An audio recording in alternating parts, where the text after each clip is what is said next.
కాలభైరవ మహిమ. విధి పుర్రెను కేళ్ళపూని కాలభైరవుడు లోకాలు చెరిస్తుండగా అతని వెనకాలే వెడుతోంది బ్రహ్మహత్యా కన్య. మున్ముందుగా వైకుంఠం వెళ్ళాడు భైరవుడు. విష్ణు అతనికి స్వాగతాలు సత్కారాలు చేశాడు. అఖండమైన అతిథి మర్యాదలు చేశాడు. అంతలోనే శ్రీ మహాలక్ష్మి రత్నమణి సువర్ణమయుతమైన మనోరథపతి అనే పేరుగల భిక్ష తెచ్చి భైరవునికి చేతనున్న పుర్రెలో ఉంచింది. భైరవుడు వైకుంఠం నుంచి బయలుదేరుతూ విష్ణు అతిథి మర్యాదలు ఎరిగిన నీ పట్ల తృప్తుడనయ్యాను, ఏం వరం కావాలో కోరుకోమన్నాడు. నీ పాదాల యందు భక్తి చెదరకపోవడమే చాలునని కోరాడు విష్ణువు. అనుగ్రహించాడు భైరవుడు. ఇక నుంచి నరులకే గాక సురులకు కూడా వరదుడనవుతానని దీవించాడు. అలా లోకాలన్నీ తిరిగి తిరిగి కాశీ చేరాడు కాలభైరవుడు. ఆయన కాశీలో అడుగుపెట్టగానే వెన్నంటి వస్తున్న బ్రహ్మహత్య గావుకేకలు పెడుతూ పాతాళానికి కృంగిపోయింది. చేతి నుండి బ్రహ్మకపాలం రాలి పడిపోయి కపాల తీర్థం ఏర్పడింది. ఆయన కాశీలోనే స్థిర నివాసం ఏర్పరచుకొని భక్తులను రక్షిస్తూ వారి అభీష్టాలను తీరుస్తూ ఉండిపోయాడు. మార్గశిర మాసం కృష్ణపక్షం అష్టమి తిథి నాడు జన్మించాడు కాలభైరవుడు.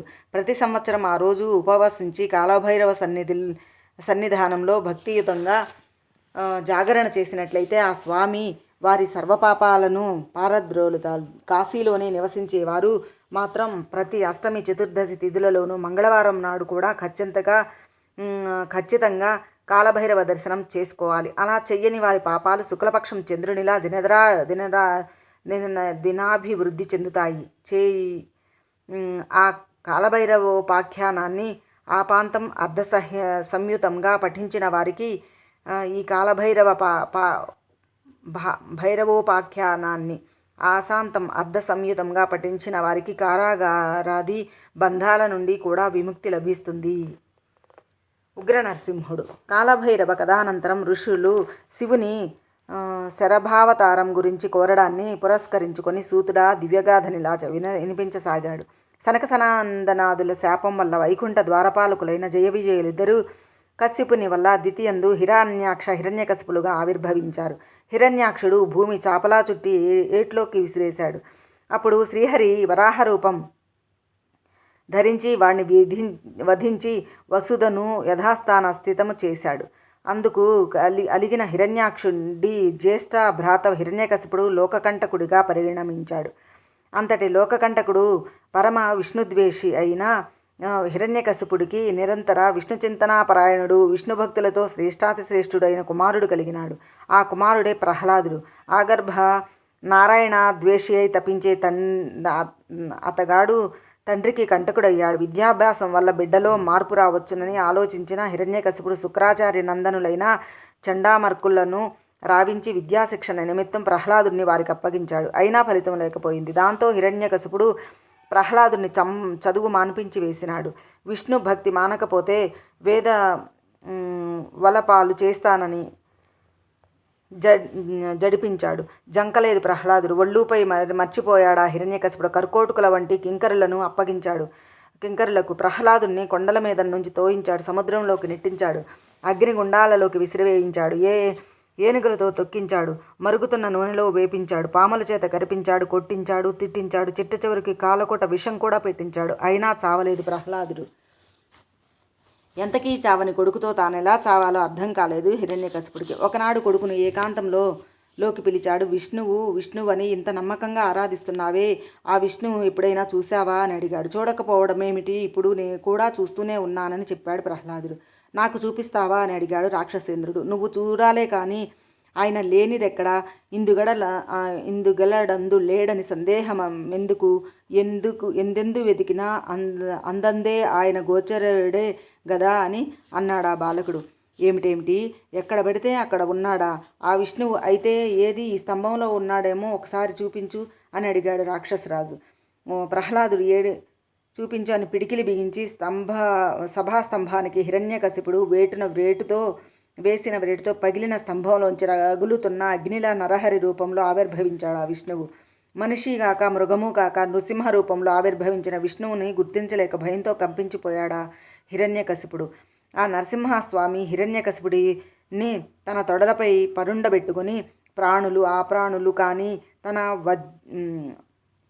వజ్ర సమనఖాలతో అతని ఉరుకు హారాన్ని చీల్చేశాడు. దేవతలు పూలవాన కురిపించారు, దుందుబులు మ్రోగించారు, అర్చకులు ఆడారు, గంధర్వులు పాడారు, సిద్ధచారణ మహర్షులు విష్ణు సంకీర్తనం చేశారు, నరేంద్రాదులు హరిని ఎంతగానో స్తుతించారు. నరసింహుని ఉగ్రత.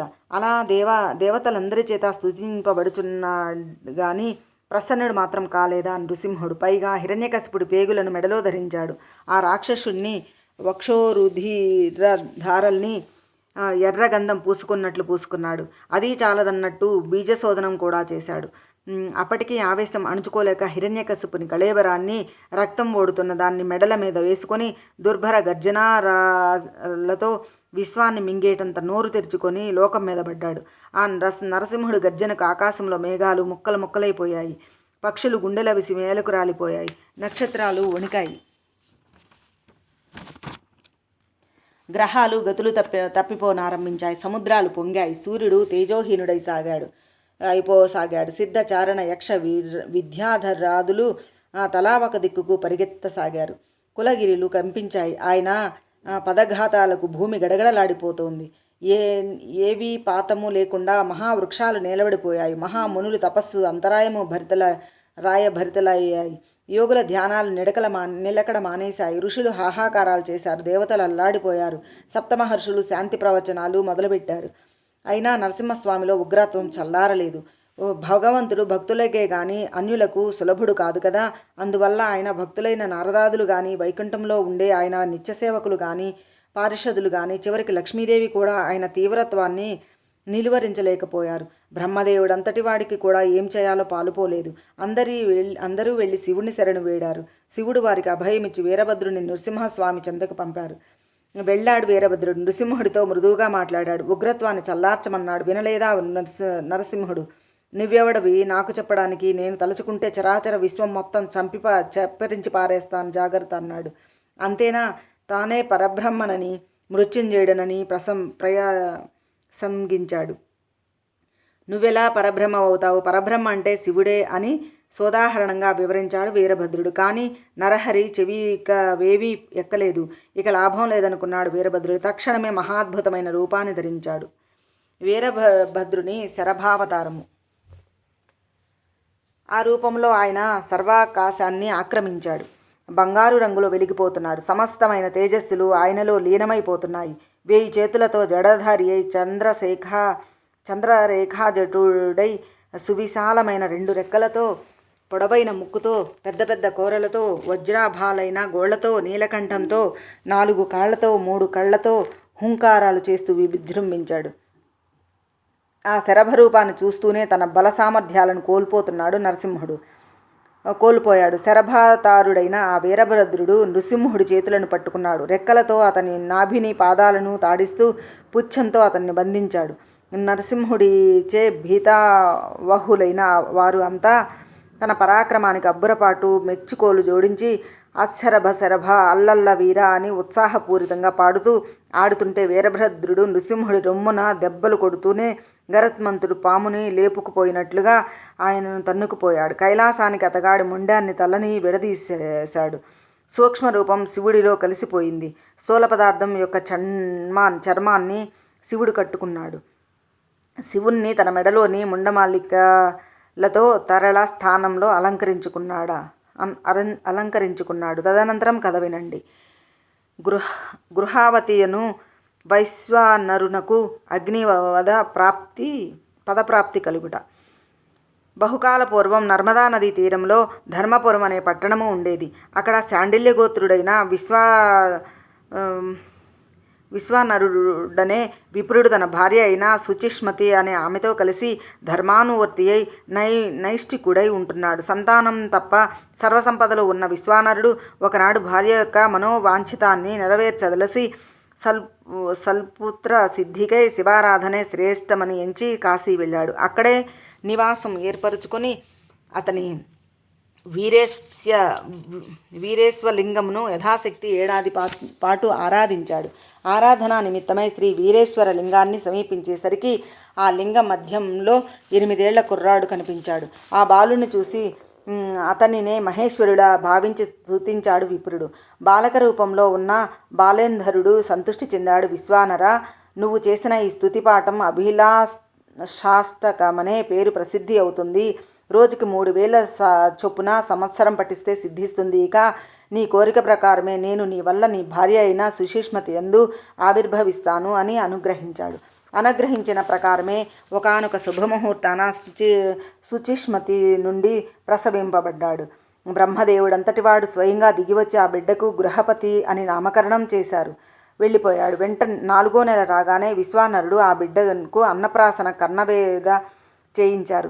5వ ఏట ఉపనయనం చేయించారు. ఉపాధి కర్మాదులు కూడా నెరవేర్పించి వేదాభ్యాసంలోకి దించారు. ఇలా 28 ఏళ్లు గడిచాయి. 9వ ఏట నారదుడు వచ్చాడు. ఆయన పిల్లవాడిని చూసి ఆనందించి, విశ్వానర, అన్ని లక్షణాలు అద్భుతంగా ఉన్నాయి, కానీ ఈ పిల్లాడికి 12వ ఏడాదిలో పిడుగుగండం ఉందయ్యా అని హెచ్చరించి వెళ్ళిపోయాడు. నారదుడు చెప్పిన కీడు తలచుకొని సుచిష్మతి దంపతులు పొగిలి ఏడ్చారు. అప్పుడు గృహపతి తల్లిదండ్రులకు ఓదార్చి సర్వకరణ కారకుడు, శాశ్వతుడు, మృత్యుంజయుడు అయిన శివుణ్ణి ఆరాధించి ఆపదను అధిగమిస్తాను, కాశీ వెళ్లేందుకు అనుమతించమని కోరాడు. అంగీకరించారు తల్లిదండ్రులు. ఒక శుభముహూర్తమున బయలుదేరి వారణాసి చేరాడు గృహపతి. మొదటి 6 నెలలు కందమూలాలు మాత్రమే తింటూ ఆరాధించాడు. తర్వాత 6 నెలలు పండుటాకులే భుజిస్తూ సేవించాడు. ఆపై 6 నెలలు గాలిని సైతం బంధిస్తూ రోజు ఒక్కంటికి ఒకే ఒక్క నీటి చుక్క చొప్పున తీసుకుంటూ తపించాడు. గృహపతికి 11 సంవత్సరములు గడిచాయి. 12వ ఏట అడుగుపెట్టాడు. ఆ మొదటి రోజునే గృహపతికి ఇంద్రరూపం సాక్షాత్కరించింది. వరం ఇస్తాను, కోరుకోమన్నాడు ఇంద్రమూర్తి. గృహపతి తిరస్కరించాడు. ఇంద్రమూర్తి నచ్చజెప్పపోయాడు. వినలేదు వైశ్వానరుడు. నేనే విశ్వేశ్వరుణ్ణి ఆరాధిస్తున్నానో ఆ విశ్వేశ్వరుడే నాకు వరం ఇస్తాడు, నీతో పనిలేదు, పొమ్మన్నాడు. ఆ మాట వింటూనే ఇంద్రమూర్తి వజ్రాన్ని గుళిపించి ఆ బాలుని చూపించాడు. అది చూస్తూనే నారద వచనం గుర్తొచ్చి గృహపతి స్పృహ తప్పపోయాడు. తక్షణమే తోచాడు శివుడు. దృశ్యమానవుడుతూ బాలుణ్ణి తాకాడు. ఆ స్పర్శ వల్ల గృహపతి వెంటనే మేల్కొన్నాడు. కట్టెదుట నా కంఠేకాలుణ్ణి అట్టే చూస్తుండిపోయాడు. ఆనందంతో నోటమాట రాలేదు. కరుణామయుడైన కపర్ది చిరునవ్వు నవ్వాడు. నీ మనస్సు నాకు తెలుసు. నిన్ను పరీక్షించడానికి నేను ఇంద్రమూర్తిలా కనిపించాను. నిన్ను మెచ్చాను. దేవతా స్థానాలన్నిటా శ్రేష్టతరమైన అగ్ని పదవిని నీకు ఇస్తున్నాను. ప్రాణులందరిలోనూ జఠరాగ్నివై ఉంటావు. నీచే ప్రతిష్ఠింపబడిన లింగం అగ్నీశ్వర లింగం అనే పేరు ప్రసిద్ధమవుతుంది. ఆ లింగాన్నే ఆరాధించిన వారికి అగ్ని భయం, వజ్ర భయం ఉండదు అని వరాలిచ్చి అతనిని ఆగ్నేయ దిశాధిపతిగా అభిషేకించి తాను అగ్నీశ్వర లింగంలోనికి అయిపోయాడు. అందువలనే అగ్నికి వైశ్వానరుడు అనే వరం వాడుకలోకి వచ్చింది. ఆరంభావతార విశేషములు. ఇక్కడికి 47 అవతారములయ్యాయి. ఇక సజ్జనుల అయిన వారు భక్తి, జ్ఞాన, వైరాగ్యాల ద్వారా గుర్తించి ఆరాధించే శివుని యొక్క తొలి అవతారములు చెబుతాను, వినండి. మహాకాలుడు పరదేవత మహాకాళి, తారుడు పరదేవత తారాశక్తి, బాలభువనేశ్వరుడు బాలభువనేశ్వరి పరదేవత, షోడశ శ్రీ విద్యేశ్వరుడు ఆమె షోడశ శ్రీ విద్యేశ్వరి, భైరవుడు పరదేవత భైరవి, చిన్న మస్తకేశ్వరుడు అదే పేరు గలది పరదేవత, ధూమనాదీశ్వరుడు ధూమమేశ్వరి పరదేవత, బగళాముఖేశ్వరుడు అమ్మవారు బగళాముఖి, మాతంగేశ్వరుడు ఆమె పేరు మాతంగి, కమలేశ్వరుడు పరదేవత కమలాదేవి. యక్షావతారము. తదనంతరం చెప్పుకోదగ్గది యక్షావతారము. ఒకప్పటి దేవాసుర సంగ్రామంలో దేవతలు విజయం సాధించారు. అది కేవలం శివానుగ్రహ ప్రాప్తమయ్యనున్నది విస్మరించి అహం రెచ్చి మాయామోహితులై అంతా తాను గొప్ప తనంగానే ప్రగల్భించసాగారు. అలా ప్రగల్భిస్తున్న ఆ దేవతల ముందు యజ్ఞ రూపంలో ప్రత్యక్షమయ్యాడు ఆ శివుడు. ఓ దేవతలారా, ఏమిటి అట్టహాసం అని అడిగాడు. వాళ్ళు చాలా గర్వంగా మేమంతా రాక్షసులం ఓడింపచేశాం, రాక్షసులను అన్ని గొప్పలు చెప్పుకున్నారు. అప్పుడు ఆ యక్షరూపుడు, వెర్రివాళ్ళలారా, అంతా శివకటాక్షమే గాని వేరు కాదు. ఆయన కరుణ రవ్వంత తప్పినా సరే మీరు కానీ మీ ఆయుధాలు కానీ మీ శక్తులు కానీ ఎందుకు కొర్రగాకుండా పోతాయి? కావాలంటే ఇప్పుడు చూడండి మీ ప్రతాపం. ఇదిగో ఈ గడ్డి పరకను ఏం చేయగలరో చెయ్యండి. అని ఒక తృణాన్ని చూపించాడు. అగ్ని దాన్ని కాల్చలేకపోయాడు, వాయువు దాన్ని కదలలేకపోయాడు, యముడు దాన్ని నిర్జీవం చేయలేకపోయాడు, ఇంకా బలవంతులు కూడా దానిని పెకిలించలేకపోయారు. చివరికి ఇంద్రుడు వజ్రాయుధం కూడా ఆ గడ్డి పరకను ఖండించలేకపోయింది. దాంతో దేవతలు బుద్ధి తెచ్చుకుని శివుణ్ణి స్మరించగా యక్షరూపుడు శివమూర్తిగా సాక్షాత్కరించి వారిని అనుగ్రహించాడు. ఇది యక్షావతారం కదా. నమో రుద్రేభ్య ఏకాదశ రుద్ర వివరణము. ఇంకా ఇప్పుడు ఏకాదశ రుద్రావతారాలు చెబుతాను వినండి. ఆదికాలంలో దేవతలు రాక్షసులు బాధపడలేక తమ తండ్రి అయిన కశ్యపుణ్ణి చేరి ప్రార్థించారు. ఆయన కాశీ వెళ్ళి లింగప్రతిష్ఠ చేసి దేవతా శ్రేయం లక్ష్యంగా తపించాడు. శివుడు ప్రత్యక్షమయ్యాడు. కశ్యపాడాయనకు దేవతా దుఃఖాన్ని చెప్పి రక్షించమన్నాడు. సరేనన్నాడు శివుడు. ఆ కారణంగా కాలాంతరంలో కశ్యపుడికి సురభియందు 11 తనయులుగా ఆవిర్భవించారు. కాపాలి, పింగళుడు, భీముడు, విరూపాక్షుడు, విలోహితుడు, శాస్త, అజపాత్, అహిర్బుద్ధ్యుడు, శంభుడు, చండుడు, భవుడు అనేవి వారి పేర్లు. 10 రూపాలలోనూ రుద్రుడు దేవతా పక్షాన్న పలంబించి పోరాడి రాక్షసులను జయింపచేశాడు. మహాత్ములైన ఆ రుద్రులు 11 అవతారణమే ఏకాదశ రుద్రావతారంగా కీర్తింపబడుతోంది. వారు ఈశాన దిశలో తావు నేర్పరచుకొని భక్తరక్షణ చేస్తూ సర్వవిధ లీలా విలాసాలన్నీ ప్రదర్శిస్తున్నారు. ఆ 11 వల్లనే రుద్రాధ్యాయంలో నమో రుద్రేభ్య అనే మంత్రం ఏర్పడింది. దుర్వాసావతార ఘట్టం. ఒకప్పుడు అత్రి మహర్షి సంతాన వాంఛతో కూడినవాడై ప్రత్యక్ష కులం అనే పర్వతంపై తప్పించాడు. ఏ వికారము లేని పరమాత్ముడెవడో ఆ పరమాత్ముడు నాకు పుత్రవరమునియుగాక అని సంకల్పించాడు. అలా తప్పించగా బ్రహ్మ విష్ణు మహేశ్వరులు 3 ప్రత్యక్షమయ్యారు. మా అంశలతో నీకు 3 పుత్రులు పుడతారు అని వరమిచ్చాడు. ఇచ్చినట్లుగానే ఆ అత్రికి అనసూయాయందు బ్రహ్మాంశతో చంద్రుడు, విష్ణాంశతో రుద్రుడు, దత్తాత్రేయుడు, రుద్రాంశని దుర్వాసుడు అనే 3 పుత్రులుగా కలిగారు. వారిలో దుర్వాసుడు భక్తులను పరిరక్షించడం, ఉద్ధరించడం వంటివి చాలా చేశాడు. ఆ పద్ధతే విచిత్రంగా ఉండేది. ఓ చిన్న కథ ఉదాహరణకు చెబుతాను వినండి. దుర్వాస అంబరీషుల కథ. సూర్యవంశంలో అంబరీషుడనే రాజు ఉండేవాడు. అతడు ఏకాదశి వ్రతం చేసి ద్వాదశి నాడు బ్రాహ్మణ సంతర్పణ చేస్తుండేవాడు. ఇది తెలిసి దుర్వాసుడు శిష్య సమేతంగా అతనికి దగ్గరికి వెళ్ళారు. సరిగ్గా ద్వాదశి పారణ సమయం అది. ఆయనను కూడా భోజనానికి కూర్చోమని కోరారు. అంబరీషుడు స్నానం చేసి వస్తానని చెప్పి దుర్వాసుడు శిష్య సమేతంగా నదికి వెళ్ళాడు. ఆ అంబరీషుడిని పరీక్షించే నిమిత్తం అక్కడ ఆలస్యం చేశాడు. ఇక్కడ అంబరీషుడు ద్వాదశి పారణ సమయం దాటితే వ్రతభంగం అవుతుందనే ఉద్దేశంతో శాస్త్రానికి ఒక చుక్క నీళ్లు పుచ్చుకొని దుర్వాసుడి కోసం ఎదురు చూడసాగాడు. రానే వచ్చాడు దుర్వాసుడు. వస్తూనే అంబరీషుని జలప్రాసన విషయం కనిపెట్టేశాడు. నన్ను భోజనానికి పిలిచి వచ్చే లోపలే ఎంగిలి పడతావా, నిన్ను దూషించేస్తాను జాగ్రత్త అని గదిమాడు. ఆ గదుములకు గర్జనలకు అక్కడే ఉన్న సుదర్శన చక్రం మేల్కొంది. అంబరీషుని రక్షణార్థం అక్కడ ఉంచబడింది. అది లేచి దుర్వాసుడిపై పడబోయింది. అంతలో ఆకాశవాణి, ఓ అంబరీష, రాక్షస సంహారార్థమై శివునిచే విష్ణుకీయబడిన ఈ సుదర్శనం సాక్షాత్తు శివాంశ సంభూతుడైన దుర్వాసునిపై పడబోతోంది. నువ్వు సత్వరమే దానిని శాంతపరుచు. దుర్వాసుడు సామాన్యుడు కాదు, ఆయనను ప్రసన్నం చేసుకో అని చెప్పడంతో ఆ అంబరీషుడు సుదర్శనాన్ని ప్రార్థించాడు. సుదర్శనం కూడా దుర్వాసావతారంలో ఉన్న శంకరుణ్ణి గుర్తించి శైథల్యాన్ని వహించింది. అనంతరం అంబరీషుడు దుర్వాసుని పలు విధాలుగా ప్రార్థించగా దుర్వాసుడు అతనికి ఎన్నో వరాలిచ్చాడు. కృష్ణుడు దుర్వాసుడు కథ. ఆ తదుపరి ఒకసారి శ్రీకృష్ణుడు బ్రాహ్మణ సమారాధనను వ్రతాన్ని అవలంబించాడు. శ్రీకృష్ణుడు పరిశీలించే నిమిత్తం దుర్వాసుడు అక్కడకు వెళ్ళాడు. తన రథానికి గుర్రాలకు బదులుగా రుక్మిణి కృష్ణుడు కాడే మోసి నడపాలని నియమించాడు. అందులకు అంగీకరించి దుర్వాసుడు ఎక్కడ రథానికి తాము గుర్రాలుగా ప్రవర్తించారు. ప్రసన్నుడైన దుర్వాసుడు కృష్ణుడికి అజేయత్వాన్ని, వజ్ర శరీరాన్ని ఇచ్చాడు. ఇంకొకసారి దుర్వాసుడు ఆకాశగంగలో స్నానం చేస్తుండగా ఆయన కౌపీనం కొట్టుకుపోయింది. అందువల్ల బయటకు రావడానికి సిగ్గుపడ్డాడు. అదే సమయంలో అటు స్నానానికి వచ్చిన ద్రౌపది తన చీర చెంగు చింపి ఆయనపై విసరగా అందుకు ప్రతిఫలంగా దుర్వాసుడు ఆపత్ సమయంలో అక్షయ వస్త్రనౌతావని వరం ఇచ్చాడు. ఆ వరం వల్లనే కురుసభలో ద్రౌపది మానభంగ ప్రమాదం నుండి బయటపడింది. శివుడు హనుమంతుడిగా అవతరించుట. ఇలా ఒకటని కాదు, వడయడి అవతార విశేషాలు. ఒకసారి విష్ణువు మోహిని వేషం కట్టినప్పుడు శివుడు మనోవికారం ప్రకటించి నీ వీర్యాన్ని స్థలించాడు. సప్త మరుత్తులు కలిసి ఆ రైతాన్ని తీసుకొని వెళ్ళి గౌతమ పుత్రిక అయిన అంజనాదేవి చెవిలో వేశారు. తత్ఫలితంగా ఆమెకి గర్భం నిలిచి ఒకానొక శుభవేళ ఆ శివబీజం హనుమంతుడిగా ప్రసరింపబడింది. ఓ రోజు తెల్లవారుజామున ఉదయిస్తున్న సూర్యబింబాన్ని చిన్న పండుగ భావించి ఒక ఎగిరి ఆ బింబాన్ని చటుక్కున మింగేశాడు ఆంజనేయుడు.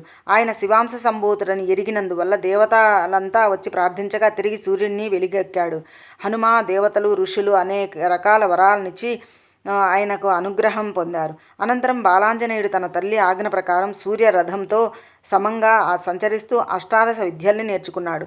తల్లి ఆన గురుడి అనుమతి తీసుకుని సూర్యవంశోద్భవుడైన సుగ్రీవుడికి సఖుడై అతనితోనే గడపసాగాడు. ఆ తర్వాత రామాయణ గాథ ఇది మీకు తెలిసినదే కదా. అందుచేత హనుమంతుడు కూడా శివావతారమే. ఇలాంటిదే మరో అవతారం మహేశావతారం, భైరవుని భేతాళ అవతారము ఇతరములు. క్రీడా విలాసులైన పార్వతీ పరమేశ్వరులు భైరవుని ద్వారపాలకునిగా నియమించి లోపల తాము కేళీ విలాసాలలో మునిగిపోయారు. అసలు కేళీ విలాసాల తర్వాత హాస్య క్రీడా విలాసాలు మొదలయ్యాయి. అమ్మవారు ఉన్మాదినిగా నటిస్తూ ద్వారం చేరింది. కావలి ఉన్న భైరవుడు ఆమెను సాధారణ స్త్రీగా భావించి నిరోధించాడు. ఆమె ఆగ్రహించి భూమిలో మానవుడవై పుట్టు అని శపించింది. మానవయోనిలో భేతాళుడుగా జన్మించాడు భైరవుడు. ఆ భైరవుని మీద ప్రేమతో శివుడు అమ్మవారితో కలిసి భూమిని అవతరించాడు. ఆయన పేరు మహేశుడు, ఆమె పేరు శారద. అంతేకాదు క్షీర సముద్ర మదన వేళ జరిగిన దేవాసుర యుద్ధంలో విష్ణువు రాక్షసులను తరుముకుంటూ పాతాళం చేరాడు. అక్కడ సుందరీమణులు మరిగి రతి సుఖాలలో మునిగిపోయాడు. అనేక మంది పిల్లలను పుట్టించాడు. వాళ్ళంతా విష్ణాంశ సంజాతులు కావడం వల్ల మహాబలులై స్వర్గ పాతాళ లోకాల్ని అతలాకుతలం చేయసాగారు. దేవతలంతా శివునకు మొరపెట్టుకున్నారు. అప్పుడు ఆయన వృషభావతారం ధరించారు. సరాసరి పాతాళం చేరి తన పుచ్చంతో కొట్టి డెక్కలతో తొక్కి కొమ్ములతో పొడిచి విష్ణునందనులను వధించి ఒక రంకె వేశాడు. అది విని శాలలో నుంచి బయటకు వచ్చిన విష్ణువు పుత్రుల మృతిని దుఃఖించి దానికి కారణం ఎద్దేనని తెలిసి అనేక అస్త్రాలను శస్త్రాలను ఆ వృషభంపై ప్రయోగించాడు. ఆ వృషభం అన్నింటినీ మింగేసి మరింతగా రంకె వేసింది. అప్పటికే జ్ఞానోదయం అయ్యింది హరికి. ఆ వృషభం కాదని వృషేశ్వరుడని గుర్తించాడు. ప్రణమిల్లాడు. శివుడు అతనికి సద్బుద్ధిని బోధించి వైకుంఠానికి పదమన్నాడు. వస్తాను, లోపల నా చక్రం ఉంది, తెచ్చుకోవాలి అన్నాడు. సౌరి అక్కర్లేదు, అంతకన్నా మంచి చక్రం ఇంకొకటి ఇస్తాను అని వేరొక సుదర్శనాన్ని ఇచ్చాడు. శివుడు ఆ రెండవ సుదర్శనం తీసుకొని విష్ణువు మోహాన్ని వదిలి శివస్మరణ చేసుకుంటూ తన లోకానికి వెళ్ళిపోయాడు.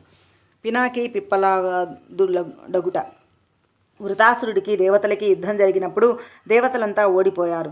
వృతుణ్ణి చంపడం ఎలాగా అని బ్రహ్మను అడిగారు. అప్పుడు బ్రహ్మ, దదీచి అను ఒక ముని ఉన్నాడు. శివానుగ్రహం వల్ల అతడు తన బొమ్మికల్ని వజ్రమయాలయ్యేలా వరం పొందాడు. కాబట్టి మీరు ఆ దదీచి ఆస్తులను సంపాదించి వజ్రదండాన్ని నిర్మించితే వృతుడు దానితో చావవచ్చు అన్నాడు. దేవతలంతా దదీచిని ప్రార్థించారు. ఆయన అనుగ్రహించాడు. ప్రాయోపవేశం చేసి శాశ్వత శివసాయుధ్యాన్ని పొందాడు. తెల్లబోయారు దేవతలు. ఫలానా విధానేన షోడశోపచార పూజాం కరిష్యామి త్వమేవ దేవుడు అహమేవ సుంఠః అనుకుంటూ ఆజన్మాంతం ఆరాధించినా సరే మానవులకు ఓ చిన్న వరం ఇవ్వడానికి వెనక ముందులాడే ఆ చావులేని జీవాల బృందం మొత్తం దదీచి అనే మనిషి చేసిన త్యాగానికి ముక్కున వేలేసుకుంది. ముక్కోటిపై చిలుకు దోసిళ్లతో ఆయన మీద ముమ్మరంగా పూలవాన కురిపించింది. ఆయన అస్థికలను కామధేనువు చేత వెలికి తీయించారు. అవి విశ్వకర్మకు ఇచ్చి ఆయుధాలు చేయమన్నారు. ఆయన దదీచి యొక్క వెన్నెముకతో వజ్రాయుధం చేసి ఇవ్వడం, వృత్త సంహారం, అదంతా ఓ కథ అనుకోండి. ఇక ఇక్కడ ప్రాయోపవేశం చేసి పడి ఉన్న దదీచి దగ్గరికి వద్దాం. ఆయన భార్య సువర్చ భర్త మరణం తెలియగానే పవిత్రాగ్ని సిద్ధపరిచి ఆత్మాహుతి చేసుకోపోయింది. కానీ దదీచి తేజం నీ గర్భంలో శిశురూపాన ఉంది కాబట్టి నువ్వు ఈ ప్రయత్నానికి అర్హురాలివి కావు అని ఆకాశవాణి ఆమెను హెచ్చరించింది. ప్రసమయ్యేదాకా ఆగలేకపోయింది ఆ దదీచి ప్రియ. తక్షణమే అక్కడ ఉన్న ఒక రాతితో తన గర్భాన్ని పగలగొట్టుకుంది. అందులోంచి వెలువడ్డాడు వెలిగే రూపంగా వెలిగిపోతున్న శిశువు. ఆ బిడ్డను చూసుకొని తృప్తిపడి అతని రావి చెట్టు మొదట్లో పరుండబెట్టింది. నాయనా ఇక్కడే ఉండు, నీ భక్తులను రక్షించని చెప్పి తన దారిన తను అగ్నిలోకి ప్రవేశించింది సువర్చ. దేవతల బాలుడికి జాతకర్మలు చేయించారు. పిప్పలాదుడు అని పేరు పెట్టారు. ఆ బిడ్డ అక్కడే పెరిగాడు. అలా రావి చెట్టు మొదట్లోనే కూర్చొని అఖండమైన తపస్సు చేశాడు. పిప్పలాదుడు శనిని శపించుట. తదనంతరం లోకులకి శనిగ్రహ పీడ విపరీతంగా ఉండడం వల్ల మానవులు పుట్టింది మొదలు 1100 సంవత్సరముల వయస్సు వచ్చే వరకు శనిపీడ పొందకుండెడుగాక, శివభక్తులను ఏ శని నిరంతరం పీడించకుండుగాక, ఇందుకు వ్యతిరేకిస్తే ఆగ్రహం భస్మమైపోవుగాక అని శపించాడు. ఇదిగో ఆ పిప్పలాదుడి శాపం వల్లనే బాల్య మరణాలు, శని వల్ల కలిగే మరణాలు తగ్గాయి. ఇప్పటికీ శని పట్టిందంటే రుద్రాభిషేకం చెయ్యమంటారు. శివభక్తులకు ఆ శనీశ్వరుడు ఏమీ చెయ్యడు. వైశ్యనాథావతారం. పూర్వం నందిగ్రామంలో మహానంద అనే వేశ్య ఉండేది. అప్పట్లో ఆమె పొందుకోరని వారు ఉండేవారు కాదు. అది చూసిందిరా అంటే చచ్చిన మన్మధుడు బ్రతికి వెనక్కొచ్చేసేవాడు. అంతటి హోయలు దానివి. కానీ పరమ శివభక్తురాలు వ్యభిచారం పూర్తి కాగానే పరిశుభ్రంగా స్నానాధికాలు ముగించి చేసిన పాపానికి అభిచారం తలపెట్టిందా అన్నట్లుగా శివార్చన చేసేది. ఆ ధ్యానంలో ఒక్కొక్కసారి తన్మయురాలైపోయి నాట్యం చేస్తూ ఉండేది. ఆమెను పరీక్షించాలనుకున్నాడు శివయ్య. వెంటనే ధనికుడి అయిన వైశ్యుడి వేషం కట్టాడు. ముంజేతికి మోహనకరమైన రత్న కంకణం పెట్టాడు. వీరశైవుడిలా అలంకారమంతా చేసుకున్నాడు. మహానంద ఇంటికి వచ్చాడు. ఆమె అతనికి మర్యాదలు చేస్తూ చేతిన ఉన్న రత్న కంకణాన్ని చూసి మనసు పడింది. తనకు ఇవ్వమని అడిగింది. కావాలంటే ఇస్తాను, కానీ ఎంత వెల కడతావు అని అడిగాడు శివుడు. అయ్యా, నేను కులానికి వృత్తికి కూడా వేసనే, అందువల్ల నువ్వు నాకు కంకణాన్ని ఇస్తే 3 రోజుల పాటు నేను నీ ధర్మపత్నిలా ఉంటాను అంది మహానంద. ప్రమాణం చేయించుకున్నాడా శివుడు. అనంతరం ఆమెకు ఒక రత్నలింగాన్నిచ్చి దానిని తన ప్రాణప్రదంగా దాచమన్నాడు. ఆమె ఆ రత్నలింగాన్ని నాట్యశాల మధ్యలో దాచింది. ఆ రాత్రంతా ఆ వైశ్యుని సేవించుకుంది. అర్ధరాత్రి కాగానే వేశ్యుడైన వైద్యుడు తన మాయతో నాట్యశాలను మంటలు లేపాడు. మహానంద ఎంత ప్రయత్నించినా రత్నలింగాన్ని తప్పించలేకపోయింది. ఆ ప్రయత్నంలో ఉండగానే మండప స్తంభం అంతా లింగంపై కూలిపడి అది 2 ముక్కలైపోయింది. రత్నలింగం పగిలినందుకు వైశ్యుడు ఎంతగానో దుఃఖించాడు. ఆ రత్నలింగం లేని తన జీవితం వ్యర్థమనుకున్నాడు. తన చితిపేర్చమన్నాడు. మహానంద సేర్పించిన చితిలో దూకేశాడు ఆ మాయా వైశ్యుడు. అప్పుడు మహానంద కూడా సహగమనానికి సిద్ధపడింది. ఆమె పరివారమంతా నిరోధించబోయారు. అందుకు ఆమె రత్నకంకణం తీసుకున్నాను. నేను 3 రోజులు ఆయనకు సహధర్మచారిణిగా ఉంటానని ప్రమాణం చేశాను. విధివశాత్తు ఇలా జరిగిపోయింది. ధర్మపత్నికి సహగమనమే ధర్మం కనుక నేను కూడా సహగమిస్తాను అంది. చితిలో దూకబోయింది. టక్కున ప్రత్యక్షమయ్యాడు శివుడు. భక్తులారా, అసమానమైన నీ భక్తికి సత్య సంధతకి సంతోషించాను. ఏం కావాలో కోరుకో అన్నాడు. ఆమె శివుడికి ప్రణమిల్లి, ప్రభో, నాకు సాలోక్యం ఇప్పించు, పునర్జన్మ లేకుండా నిన్నే ఆరాధించుకోని అని కోరింది. అనుగ్రహించాడు శివుడు. అదే వైశ్యనాథ కథ. ఇది ద్విజేశ్వరావతారం. వినండి. ద్విజేశ్వరావతారము. శివుడు వృషభయోగిగా అవతరించినప్పుడు భద్రాయువు అనే రాచపట్టి నన్ను అనుగ్రహించిన సంగతిని చెప్పాను కదా. ఆ శివానుగ్రహంతో భద్రాయువు శత్రువులను ఓడించి రాజయ్యాడు. ఒకనాడు భార్యాసమేతంగా వనవిహారానికి వెళ్ళాడు భద్రాయువు. అప్పుడు అతడికి పరీక్షించదలిసి పార్వతీ పరమేశ్వరులు వృద్ధబ్రాహ్మణుల దంపతుల రూపంలో వచ్చారు. ఓ మహారాజా, మమ్మల్ని ఒక పులి చంపుకు తినబోతుంది, నువ్వే రక్షించాలని ప్రార్థించారు. ఆ రాజు ధనుర్బాణాలు సర్దుకునే లోపల మాయాపులి బ్రాహ్మణము ముత్తైదువుని ఈడ్చుకుపోయింది. మాయావిప్రుడు భద్రాయువును నిందించాడు. భద్రాయువు తన చేతకానితనానికి సిగ్గుపడ్డాడు. జరిగిందేదో జరిగిపోయింది, ఇప్పుడేం కావాలో కోరుకోండి అన్నాడు. నాకేం కావాలి? పోయిన పెళ్ళాం కావాలి. దాన్ని ఎలాగూ తేలేవు. అందుకు బదులుగా నీ భార్యను దానం చెయ్యమని అడిగాడా బ్రాహ్మణుడు. భద్రాయువు వెంటనే చితిని పేర్చుకున్నాడు.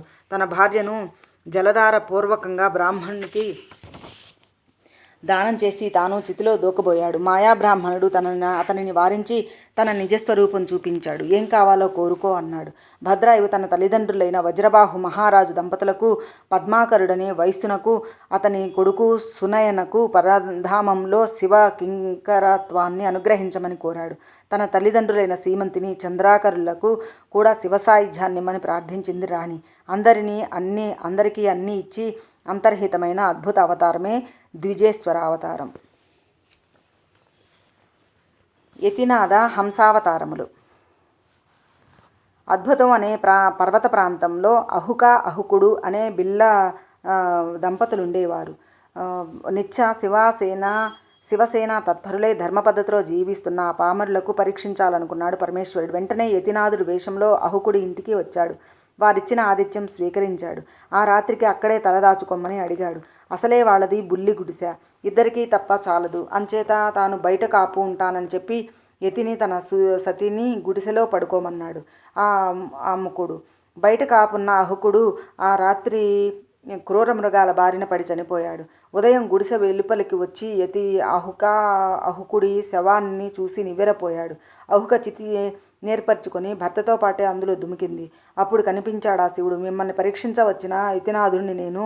వచ్చే జన్మలో నేను మరలా హంసగా పరిణమించి మిమ్మల్ని కలుపుతాను అని వరం ఇచ్చాడు. శివుడు అక్కడే లింగంగా మారిపోయాడు. అక్కడ నుంచి కదలాలని లేనట్లు సూచిస్తున్నదా ఆ లింగమును అచలేశ్వర లింగం అంటారు. ఆ మరుసటి జన్మలో అహుకుడు నిషదాధీసుడైన వీరసేనులకు నలుడ అన్న పేరు కుమారుడుగా జన్మించాడు. అహుక నిదర్భ దేశంలోని భీమరాజుకు దమయంతిగా అనే కూతురుగా అవతరించింది. ఇచ్చిన మాట ప్రకారం శివుడు హంసగా అవతరించి నల దమయంతులను దంపతులను చేశాడు. భక్తుల గుండెల్లో సరే, భావుకుల హృదయాల్లో కూడా వారికి తనకి అనూహ్యమైన ఉన్నత శాశ్వత స్థానాన్ని ఆపాదించి పెట్టారు. ఇది యతినాథ హంసావతారాలు. శివుడు కృష్ణ దర్శనుడగుట. శ్రాద్ధదేవుడి 9వ కొడుకు నభలుడు ఆస్తి పంపకాల విషయంలో దాయాదుల చేత దగాపడ్డాడు. తండ్రికి ప్రణమిల్లి జరిగింది చెప్పాడు నభగుడు. ఆయన నభగుడిని అంగీరసుల యజ్ఞం చేసే చోటికి వెళ్ళి వైశ్వదేవ సూక్తం వల్లించమన్నాడు. నభగుడు అలాగే చెయ్యగా అంగీరసులు సంతృప్తులై తన వాటా యజ్ఞ శేషాన్ని అతనికిచ్చారు. నభగుడు ఆ యజ్ఞం ద్రవ్యం అందుకోబోతుండగా శివుడు కృష్ణ దర్శనుడే అనే పేర అక్కడకు వచ్చాడు. ఓయి, ఈ యజ్ఞికమంతా నా సొత్తై ఉండగా దీనిని అందుకోవడానికి నువ్వెవడివి అని అడిగాడు. అంగీరసులిచ్చారని చెప్పాడు నభగుడు. వాళ్ళిచ్చినప్పుడు అడ్డుపడకుండా నేను పుచ్చుకోబోయేటప్పుడు అడ్డు వస్తావేమిటి అని అడిగాడు. అయితే ఈ వివాదం మీ నాన్నే తీర్చాలి, వెళ్ళి కృష్ణదర్శనుడనే వాడు వచ్చాడని చెప్పు, మన సంభాషణ యథాతథంగా చెప్పు అన్నాడు. నభగుడు అలాగే వెళ్ళి చెప్తాను. శ్రాద్ధదేవుడు ఆశ్చర్యపోయాడు. నాయనా, వచ్చిన వాడు శివుడే కానీ అన్యుడు కాదు. ఒక యాజ్ఞికమే కర్మ, విశ్వమంతా ఆయనదే, వెళ్ళి క్షమాపణ చెప్పుకో అన్నాడు. తను కూడా వెనకాలే బయలుదేరాడు. నభగుడు వెళ్ళి శివుణ్ణి అర్చించాడు. తప్పు ఖాయమన్నాడు. దయామయుడైన శివుడు నభగుడిని దీవించి పంపాడు. ఆ తరువాతది అవధూతేశ్వర అవతారం. ఆ అవతారంలోనే ఫాలనేత్రాగ్ని సముద్రంలో వదలగా అది జలంధరుడుగా పరిణమించింది. ఆ కథ ఇంతకు ముందుగా చెప్పి ఉన్నాను కనుక తదుపరి కథ చెబుతాను వినండి.